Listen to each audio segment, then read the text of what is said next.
अस्सलाम वालेकुम दोस्तों, कैसे हो? मुझे उम्मीद है कि आप सभी सही हो गए। न्यू अपडेट के साथ मैं आपके सामने फिर हाजिर हो चुके हैं। अगर आप कुवैत में रहते हैं या कुवैत की खबरों से पल के लिए अपडेटेड रहना चाहते हैं तो इस वीडियो को ज़रूर पूरा देखें, क्योंकि मैं आपको इसमें काफ़ी ज़्यादा इंपॉर्टेंट जो है इन्फॉर्मेशन देने वाला हूँ और 3 न्यूज़ के बारे में इसमें बात करने वाला हूँ और ये आपके लिए बहुत ज़्यादा इंपॉर्टेंट होने वाली हैं।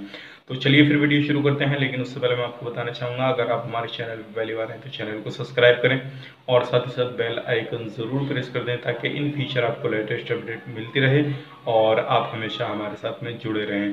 तो सबसे पहले हम बात करेंगे जो इलीगल लोग हैं, काफ़ी सारे लोगों के कमेंट भी उससे रिलेटेड आए और उससे जो है मालूम भी कर रहे थे, उसके हवाले से अपडेट आ चुका है तो मैं उसके बारे में बताऊंगा आपको। और अभी क्या क्या स्थिति चल रही है कुवैत के अंदर, वो सारी अपडेट के बारे में बताऊंगा। तो चलिए फिर वीडियो आगे बढ़ाते हैं। सबसे पहले हम बात कर लेते हैं जो कोरोना वायरस से रिलेटेड इंफॉर्मेशन मैं आपको बता देता हूँ। अभी एक हॉस्पिटल के अंदर जो है, जहाँ पे कोरोना वायरस से जो पॉजिटिव थे उनका इलाज किया जा रहा था, तो एक हॉस्पिटल के अंदर 11 नर्सों को जो है कोरोना वायरस पॉजिटिव पाया गया है, तो उनको अलग जगह अब शिफ्ट किया गया है। जो इलाज कर रहे थे लोग, उन्हीं को 11 को जो है कोरोना वायरस हो गया है। ये बड़ी खबर है आज की। और जैसे कि आपको मालूम है, अगर आप कहीं भी जाते हैं तो सेफ्टी अपनी ज़रूर रखिए, क्योंकि अभी आपको मालूम है कि कितना तादाद में ये कोरोना वायरस हो रहा है। तो ये बड़ी अपडेट है। अब दूसरी बात करते हैं सिविल आईडी से और जो है आपकी इलीगल होने के रिलेटेड।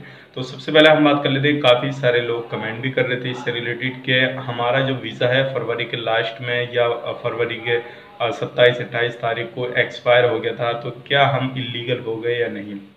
तो उसके हवाले से अपडेट आ चुका है। सबसे पहले मैं आपको बता देता हूँ, अगर आपका फरवरी में आपका वीज़ा एक्सपायर हुआ है तो आप जो है इलीगल घोषित कर दिए गए हो।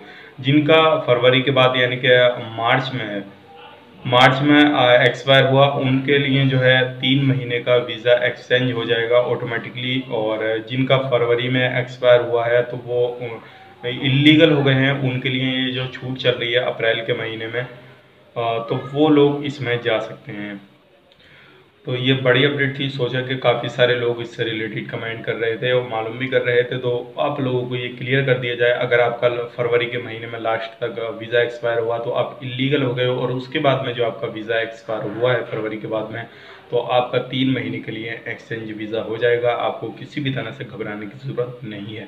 तो ये बड़ी अपडेट है। और दूसरी बात करते हैं सिविल आईडी से रिलेटेड। अगर आपने सिविल आईडी अपना रिन्यूअल होने के लिए दे दिया है तो आपका सिविल आईडी आ जाएगा, जल्दी ही मिल जाएगा आपको। क्योंकि अभी जो है सरकारी विभाग कुछ खुल नहीं रहे जहाँ पे सिविल आईडी वगैरह अपडेट होती है, और जैसे ही प्रॉपर ओपन होंगे तो आपको तुरंत आपका सिविल आईडी मिल जाएगा। आप किसी भी तरह से घबराइएगा नहीं। और जब आप सफ़र करते हैं, अगर आपका वीज़ा एक्सचेंज होता है, जब आप सफ़र करते हैं तो आपका वीज़ा इस टाइम ज़रूर कराइएगा, नहीं तो आपको बड़ी प्रॉब्लम हो सकती है कि आपका वीज़ा एक्सचेंज हुआ कि नहीं हुआ। तो ये सोचें कि आप लोगों को ज़रूर जानकारी होनी चाहिए कि भाई हमारा वीज़ा एक्सपायर हुआ कि नहीं हुआ। तो नई अपडेट थी। उम्मीद करते हैं वीडियो आपको पसंद आई तो लाइक करें, शेयर करें, और अगर हमारे चैनल पर पहली बार है तो चैनल को सब्सक्राइब ज़रूर करें। अगर किसी भी तरह का आपको क्वेरी वगैरह करनी है तो कमेंट बॉक्स में ज़रूर लिखें, इंशाल्लाह मैं आपको जवाब देने की कोशिश करूँगा। तो चलिए फिर मिलेंगे इस नेक्स्ट वीडियो में, तब तक के लिए आप अपना ख्याल रखें और अपनी फैमिली वालों का ख्याल रखें। Take care.